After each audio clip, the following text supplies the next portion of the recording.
Good morning, myself Dr. Ravina Kalyan, Assistant Professor, Faculty of Physiotherapy Department in RPIIT Campus, Karnal.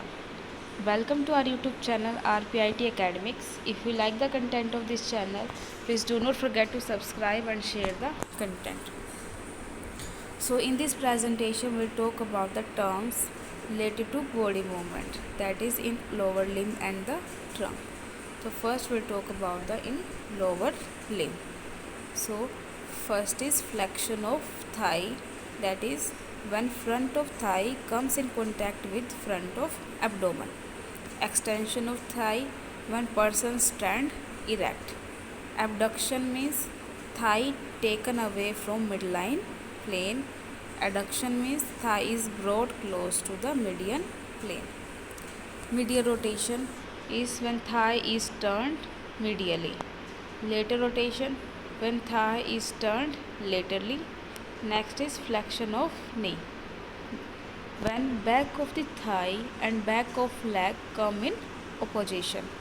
Extension of knee, when thigh and leg are in straight line as in standing. Next is the dorsiflexion of foot, when dorsum of the foot is brought close to front of the leg and sole face forwards. Plantar flexion of the foot, when sole of the foot or plantar aspect of the foot faces backwards.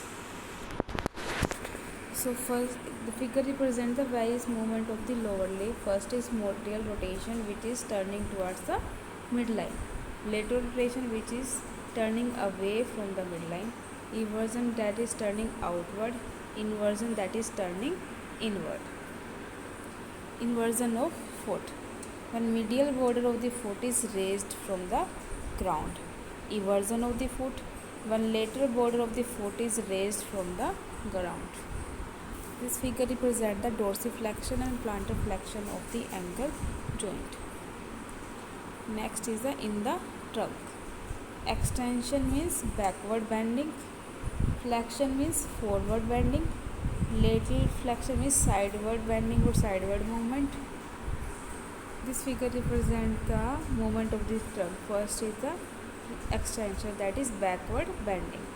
Next is flexion, that is forward bending. Lateral flexion means that is sideway bending. Thank you.